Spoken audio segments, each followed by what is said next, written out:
Hi, and welcome to Dietless Living 360 Degrees. This podcast is a 360-degree look at life because there's more to losing weight and gaining health than just what we eat and how we exercise.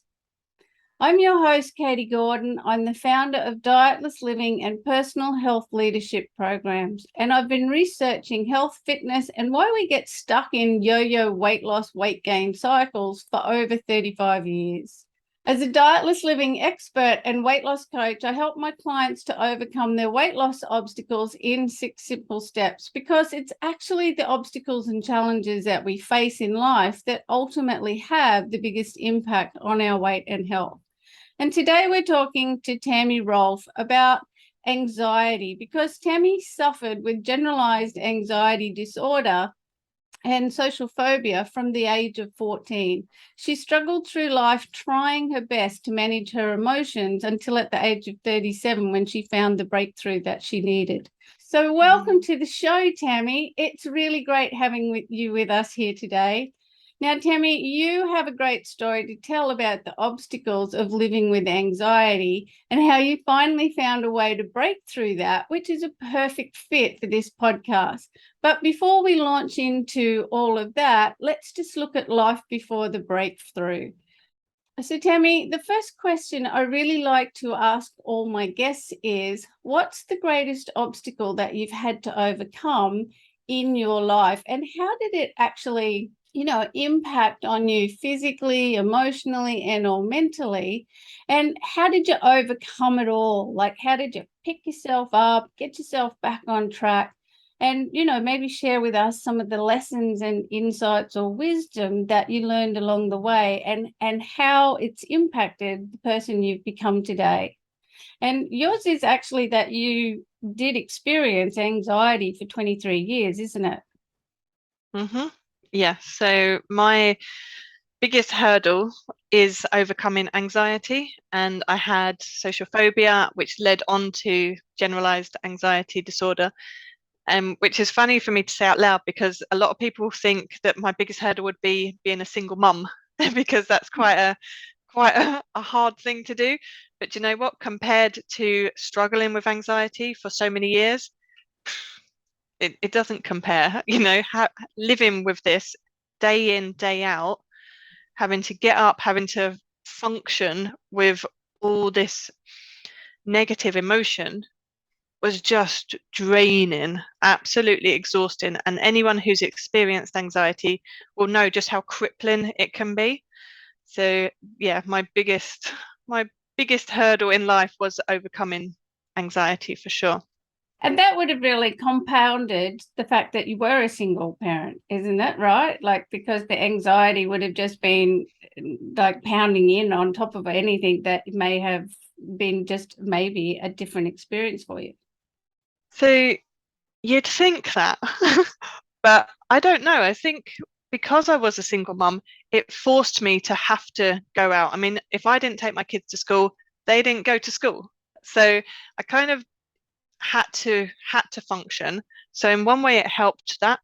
And because I'm now married, because I've lived the life as a single mum, and I've also lived it as a married mum when the kids were older, I've seen both sides. And do you know what? When I hit rock bottom, it was when I was married.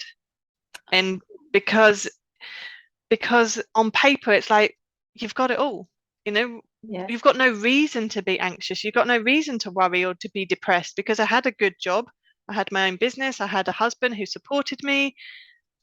Why have I got anxiety? Whereas before, as a single mum, it is, of course she's anxious, she's a single mum, she's got to feed those kids by herself. You said two really interesting things in there.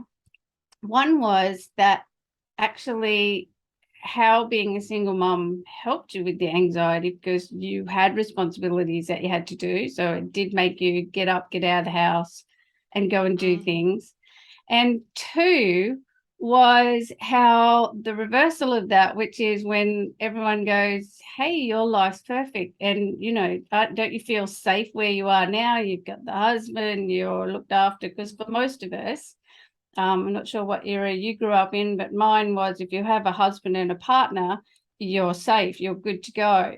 And you're saying that that actually was the complete opposite for you. Could you Hmm. walk us through a little bit of that?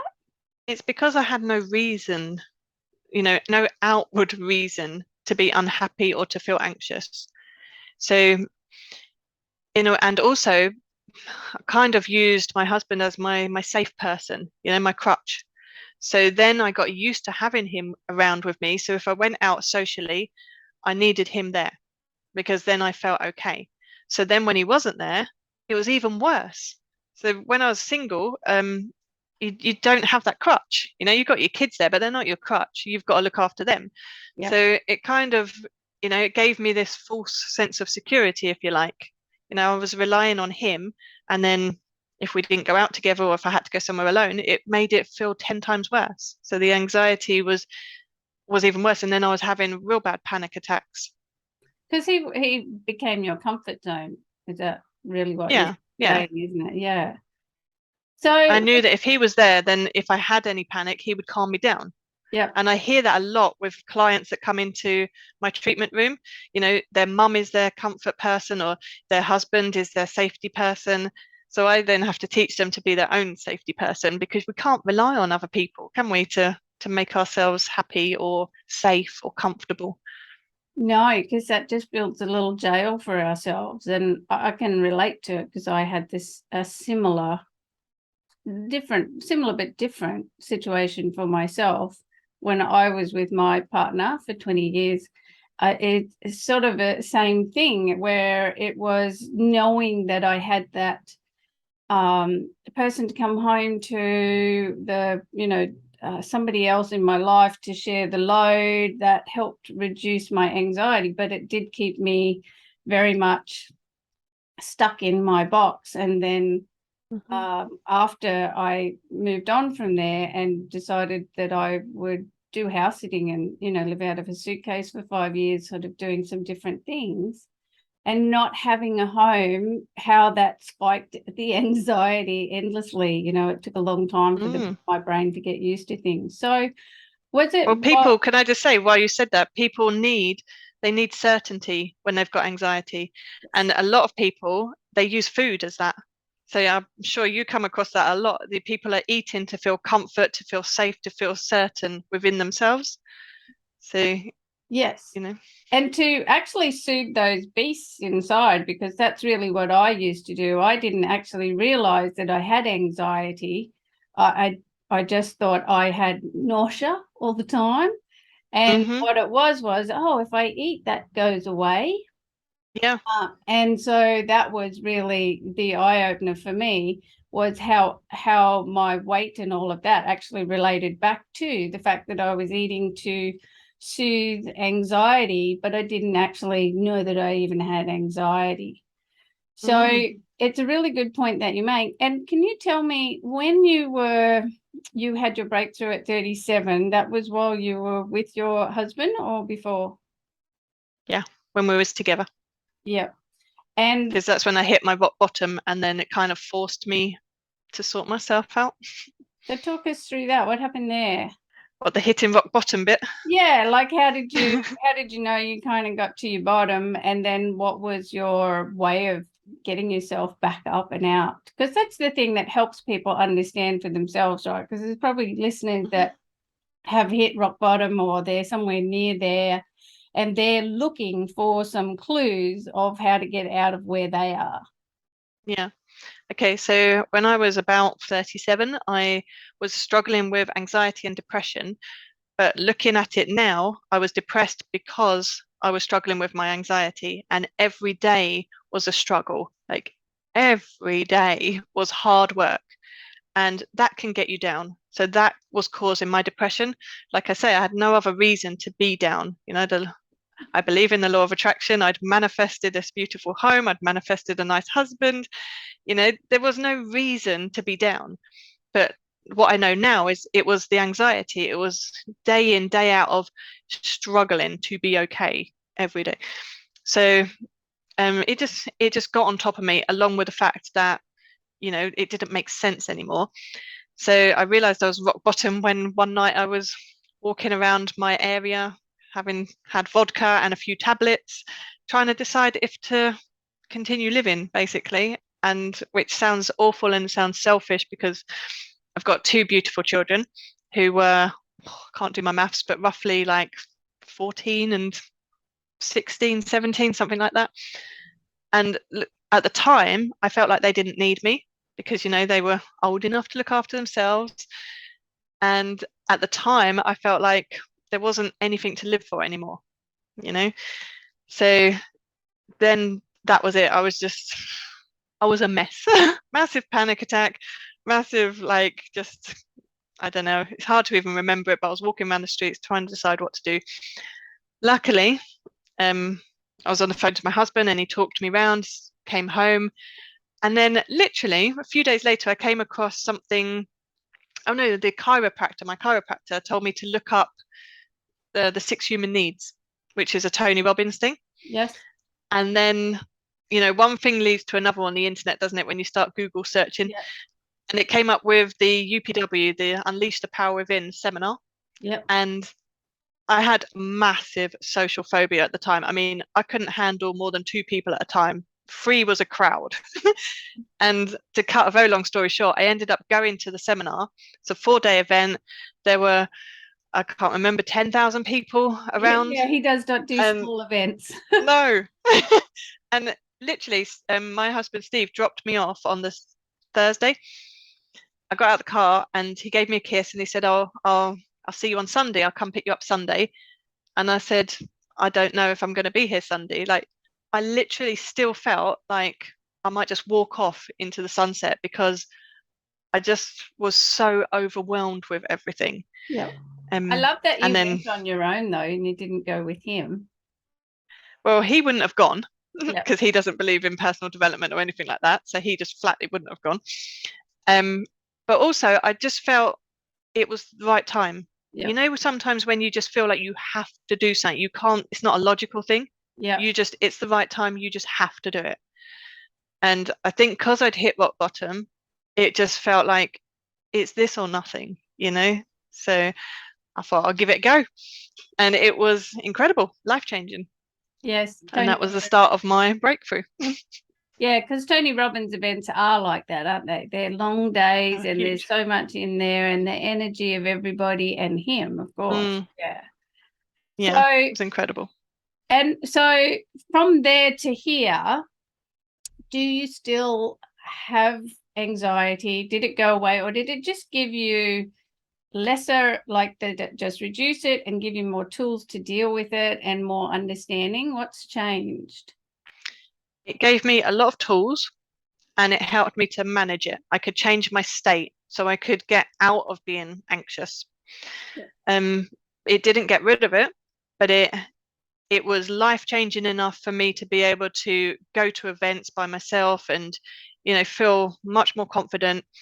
So I suppose it helped it to some degree, but then there was always this niggle, that there was still something there. Yeah. So I carried on training. I found a lady who specializes in anxiety, Shauna Quigley. I went on her course, and that was only last year, really recently. Went on her course, absolutely blew my mind, because I always thought that you had to just manage anxiety and you had to just, try and calm and breathe yourself through it, or, you have your tools. And she was just like, no, no, you do not need to live like that. And yeah, so I followed her technique, sorted myself out, and then that's the technique that I use with my clients now. Oh, very cool. So her technique actually stops anxiety happening? Undoes it. Yeah, because you get to the root cause, the reason. So I didn't have social phobia. I wasn't scared of people. Yeah. But we get labeled social phobia because when we're out socially, it triggers us so badly. Yeah. So it gets labeled social phobia. I didn't have generalized, anxiety disorder. I didn't have GAD. But there was so many triggers that if you get labeled with generalized. Yes. But what happens is there's just one reason, sometimes two, but there's one or two reasons why someone struggles with anxiety. And this system helps you to understand what those reasons are. And then it helps you to realize that everything else are triggers. Yep. They're just all triggers. So, if you're worried about judgment, it's not judgment that you're actually worried about. It's the something underneath that. It's even deeper than that. Yep. And so, And then once you undo that, you can literally not be anxious anymore. You don't struggle with anxiety anymore. so it literally stops the brain and nervous system from being triggered? Yeah, because the reason that we feel anxiety is because there's a threat. Yes. Our brain has realized there's a threat, yeah? Yes. And not everyone, the people that are suffering with anxiety, they have different threats. Yes. So, someone's might be lonely or being on their own. Someone else's might be financial. the fear of, well, that's a trigger. Yeah. Like it's so much deeper than that. Yeah. So they're all those ones, like financial or worried that you're not going to find the right relationship. They're just all triggers. Yeah. These are like way down deeper than that. Wow. And so that sounds so interesting. So that was Shauna Quigley, was it? Mm-hmm. Yeah. Yes. So interesting, because there'd be so many people, right, listening that need to go, that's what I want. That's what I need, is to get in touch with that. And so you're now you've done your practitioner with that. That's what you do now? Yep. So I'm a qualified anxiety and panic specialist. So that's who I focus on now. So rather than doing life coaching as a whole, I help people that are struggling with panic attacks, overthinking, excessive worry, things like that. Oh, sensational. And we will be giving Tammy's contact details at the end for anybody who wants to be in touch with her about more of that, because that is the life-changing stuff, isn't it? That's obviously where you had your biggest change. You had your breakthrough with Tony Robbins, and then you don't have it at all. Yeah, it's huge, but I think you need to be in the right place to do it. Yep. Mentally, you need to be in the right stage. You need to be ready to make some changes. Yep. And then, so I think everything happens for a reason, and then one thing can lead on to another thing sometimes. Thank you for sharing all of that, Tammy, because that's really the most important aspects for all of us, because I think I haven't spoken to too many people that don't have some form of anxiety, like there's somewhere on the scale of whether they're having it daily and it's really impacting their life, or they're still getting through life and doing the things they have to do, but they're doing it managing their anxiety. And that's exhausting. It is. It really impacts on everything about our health and our weight, because it does exhaust us. For some people, exhaustion leads to not eating, and for other people, as we know, everyone goes, "Oh, I feel so, tired. I'm going to have something to pick me up." So it can impact our weight the other way. And well, do you know what? When I used to drive, I had panic attacks, and the panic attack came across like a wave of sleep. So I'd be driving and have these waves of sleep. And I used to always have a bag of jelly babies next to me, because I used to think that I was just tired. So I'd be having loads of sugar, trying to wake myself up, when it was anxiety. So yeah. I can relate to that, because every time I go to the dentist, I fall asleep almost in the dentist chair, and that is through the anxiety of being there. They're like, "Oh, you're so relaxed." No, I'm not.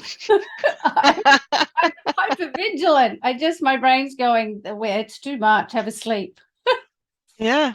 Yeah, that's really interesting. And it's funny you talked about the jelly beans, because I remember always having my emergency chocolate in my handbag for those kinds of occasions, where it wasn't so much always about the sleep and needing the sugar to wake me up. It was knowing that calmed me down. Okay, if I just have the sugar, my brain will go, "Oh, thank God, that's good." And having to have my emergency chocolate. You had your emergency jelly beans. Yeah. But I don't know about you, but I know you said it helped you to calm down, but I was oblivious to the fact that even was doing it for that reason. Yeah. Just it's crazy. And I used to eat terribly, like just lived off pizza and chocolate when I was at my worst, anxiety. Because it It's, messes with your head, and then you just don't want to eat. You just want to eat rubbish, and then you feel rubbish. which it compounds the whole thing, right? It's a nasty feedback Yeah. cycle to be stuck in. And plus, when we have I don't know about you, but for me, all the anxiety and everything, because it is exhausting, I never had like the energy really to cook. It'd be, you make it through Mm, the work week, and then on the weekends, and yeah. often, this was before Uber Eats and all of that. Probably if Uber Eats were around then, I would have been having more takeaway at night. But it was, through the week, make it through the week of, preparing meals. But come Friday, Saturday, Sunday, it was always about takeaway Yeah. and overeating because I was exhausted and could Hmm. sleep for 10 hours, 12 hours and still wake up exhausted. Yeah. But yes, the bad diet compounds it all. And then, of course, we drink to soothe ourselves because when we have a drink, we feel calm and relax. Oh, calm and relaxed is really nice. That must be the vodka. That's Mm, very good. yeah. Yes. But it Yeah. I all, used to have a lot of alcohol when I have struggling with social phobia. yeah, I literally had to get drunk before I left the house. Otherwise, I couldn't have left the house because I didn't feel, was too panicky, too shaky to leave the house sober, yeah. on a night out. I'm not talking about in the daytime. But You can't take my kids off me now. They're grown up. but it's true, right? I used to be in a similar situation, is that, yeah, I needed something to help me move through social situations. And Hmm. when I moved from having alcohol, I noticed I had a compulsion. Like when I sort of moved from using food and beverages to soothe myself to just noticing I still had a compulsion to hand to mouth. So whether Right. it was Okay. glasses of water, I noticed a thing I'm always got a water bottle with me, and I think that's Mm, part of the transition across. But it yeah. used to be, I noticed in workplace meetings all those years ago, I'd be sitting there and, the meeting would get kind of a bit heated, or I'd have an opinion and I wouldn't be allowed to give it. And I'd be grabbing that water bottle, there was something Mm, about the hand to mouth that my brain still went, stick that in your mouth and, soothe that anxiety. that's interesting. Yes. So there's lots of different things and ways that manifest for all of us. Everybody's got a different story. Yeah. Yep. So I really love that you shared all of that because that makes it more interesting now for me to ask the rest of my questions, knowing what you used to go through and how it was for you.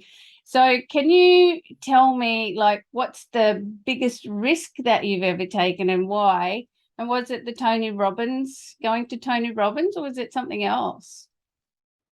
I think the biggest risk I've taken is probably deciding to be a single mum, but that wasn't the scariest risk. It was the biggest, but not the scariest because it kind of felt like the right thing to do. Yep. The scariest thing was deciding to become self-employed because that was like that was really scary. And the Tony Robbins thing, that just felt so right. Yep. I think because I was so low that I didn't feel like I had a choice. It had to be, otherwise I'm going to be popping my clogs. So Popping yeah, my so clothes. so I think the biggest thing was probably being a single mum because that had the biggest impact. Yep. And how old were you then? About 24, I think. The kids were 2 and 5. Right. So really quite little. Yeah, yeah, very young. And considering that you had the anxiety as well back then, that would have been a major choice and decision for you. I mean, it's a major choice and decision anyway Mm, for any mum or dad. But given the anxiety and all of that kind of stuff, I imagine it was not an easy decision to make. yeah, it wasn't easy, but I think we have the beliefs from how we grew up, don't we? And my mum was a single mum, and I'd always seen single mums as powerful, determined. You know, Oh, I had no kind of didn't have any doubt that I wouldn't be okay because I had such an amazing role model from yeah, my mum. She had 5 children and, she raised them all by herself. There was none of this tax credit money available to help people in those days. And she just absolutely smashed it. So I think that helped. I didn't see single mums as being necessarily a bad thing. yeah. I love that your mum was such a great role model. Yeah, she is amazing. Very, very, very strong.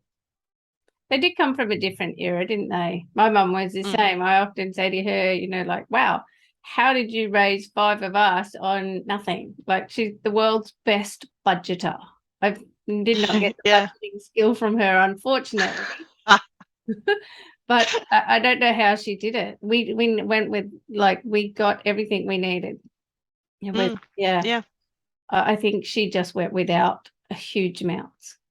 Yeah, my mum said the other day that she was shopping and, she was going to buy something for herself and it wasn't on the sale and she was umming and ahhing to put it back. And she's got money, she's done amazing. She, as well as raising us, she climbed the career ladder. So, she's in a really good position. But she was so used to that mindset of, I can't spend money on me, that Yeah. even now when we're all grown up, she still can't get out of that cycle, that Yes. mindset. Which is So an yeah. okay mindset to be in, right? Really, is to, because then you're really checking the value of what you're buying. You just maybe need to check the value against something else instead of, should I buy it for me, as maybe, is it worth the money they're asking for it? Mm. But as she said, if it had been for one of her kids, she would have not even flinched, she'd have Yeah. got it straight away. It was because it was for her. So yeah, Yeah. she needs to keep working on the fact that she deserves it, Yes. she's How old's your entitled mum to spend now? money on herself. 67. Oh, wow. She got loads. She's still very, very young. Well, Tammy, can you tell us then, now that we've talked about the anxiety, and like, I'm really interested, like, what have you got coming up for yourself that's actually maybe a bit of, or maybe a lot of, a stretch, something that's really outside your comfort zone, maybe even feels like another risk? And why are you doing it? Oh no, what have I got? What have I got? Quick. No, I don't honestly know if I've got anything. You just did Uh, something today, though, didn't you, before we got on here? Was that something Well, I that, don't see that as out of my comfort zone now. yeah, It would have been when I had social phobia. So I've just come off of a live, being interviewed live in front of a lot of people. But yeah, I love that sort of stuff. I love it. And it makes me happy and it fills me up. Um, but yeah, back in the day, my goodness, I would have been terrified. And also doing this with you, I would have been probably spent a week on my notes and I probably would have rehearsed it and gone over. And I do apologize, but it's not an insult. But yeah, I like looked at it like half an hour ago, and I was like, I can do this because I'm talking about me. I'm talking to you. You're lovely, and like, there's nothing to be worried about. But yeah, before it would have been well out of my comfort zone. yeah. But yeah, I need to book something in. I don't know. All I right. do know what I'm going to the spa on Friday. That's out of my comfort zone. I'm getting my body out in front of people and it's lily white. That's out of my comfort zone. Doing that. Is that a day spa, going for a sauna and jacuzzi and all we're that? going for we're going for the weekend, so it's got a spa and it's got a disco club attached to it, so it's like a whole little mini trip out. Oh, how delightful. Mm-hmm. I can tell you a funny story about a spa I went to, just like a sauna, jacuzzi type deal I went to in Mm-hmm. Germany when I was house sitting, talking about getting your lily white bodies out. So I did this house sit, and it was in a small little village in Germany. And the lady said, oh, there's this great spa in town. You should go there while you're here. So I did, popped in there, walked in, managed to get my ticket and stuff because I don't speak any German. Got in, changed into my bikini, put everything in the locker, walk through the turnstiles to go out to the back, because I had no idea. I'd only ever been to like public pool type spas and things, but this was actually, you know, they had a bar and a restaurant, and the sauna and everything was right there, and also people sitting around having coffees and sitting in the restaurant and sitting on bar stools and stuff. And I came through the turnstiles and I walked up and everybody was naked, right? And I just went, oh, I'm a bit overdressed. But because they were all just milling around, that's what it is for Germans. They don't have a problem with nudity. And I thought, well, I can either run away, which was my first instinct, go back through the turnstiles, except I don't think what I'd be doing. Go back. You had to go through and around, like it was like that sort of a thing. Or I can just, you know, enjoy it. Nobody knows me, so that's okay. Oh my goodness, you done it. I did. I stayed. I got out of my box, put them with my towel, went and sat in the sauna. They had a little jacuzzi spot there. And then I wanted to go through to the pool, because I said, oh, there was a sign pool through there. And I thought, oh, that'd be nice, going to have a nice cool swim. So I went through that turnstile, still with my bikini in my hand, and got through to the other side. Well, on the other side, they were all dressed, weren't they? Public pool. Couldn't get it right. That's even worse. I know. Hello. Hi. I'm the tourist. Oh my goodness. Oh, that would have traumatized me for life, I think. I don't think there's enough therapists that could have saved that. Well, you know, just the only good thing was that I knew nobody knew me, so all good. My humiliation and embarrassment were all mine until I put it on Facebook. You're so brave. Well, you can either run away or stay, can't you? Yeah, it's true. Well, when you get if you have any other big scary things that come up that you are going outside your comfort zone, I would love to have you back on for that. So, Tammy, okay, I'll have to get planning. Yes, you get planning. That's the whole point. Tammy, can you tell me what fun looks like for you? I suppose fun is going to the spa for the weekend with some friends. And do you know what? I'm a bit of a personal development nerd. I just love it. That it makes life worth living. I love personal development. I love learning. I love courses. I love being around people who love learning. So fun for me is when I'm working with someone and we're seeing progress, and when I'm working with someone on myself and I'm seeing progress. So that for me is fun. I agree. Best fun ever. And so what do you do for relaxation? I like to go away for the weekend to the seaside. So we go away quite a lot to do that and just walk in by the beach. I like to bake as well. So I bake cakes and then I eat them. So I try not to bake too much. What else do I do? Relaxing. I've just got new kittens. Oh, have you? So I'm sure it'll be relaxing at some point. But yeah, literally got them a few days ago. At the moment, it's mayhem. It's crazy here. Well, I love cats. Watching cat videos is one of the fastest ways to relax, like to have relaxation. So really, having two kittens in your house, I guess there's a difference between watching them on YouTube and having them, shred your couch. I've got three kittens and their mum. Like they were abandoned at the vet, so we just took them on, because we're crazy. Bless you. That's so lovely. How old are the kittens? 9 weeks old. Are you going to keep them all? Yeah, because the vet wanted to give them to a family that was going to keep them all together. So yeah, so they're in my daughter's bedroom because she moved out. And they're just running riot, like literally all over the place in all different directions. Have you got names for them? We haven't got names for them yet because we only picked them up yesterday, and the person we picked them up from, he couldn't remember which one was the boy and which one was the girls, so we can't name them until we know. But we could give them non-binary names, but we're gonna wait. Nice. Well, that should give you lots of joy and happiness. Yes, yeah, it definitely makes me happy. I'm definitely a cat person. And you've had the best summer ever over there. Well, I don't know if it was the best summer, but you certainly had a hot summer over there. So you go up to the beach a lot? A little bit, yeah. I mean, Not as much as you I'm wanted, not maybe. We never do. I'm not a sunny person. Like I don't I don't enjoy being out in the heat, which is why I've got a lily white body. Well, that's all right. You won't have all the same sunspots that I have when you're my age.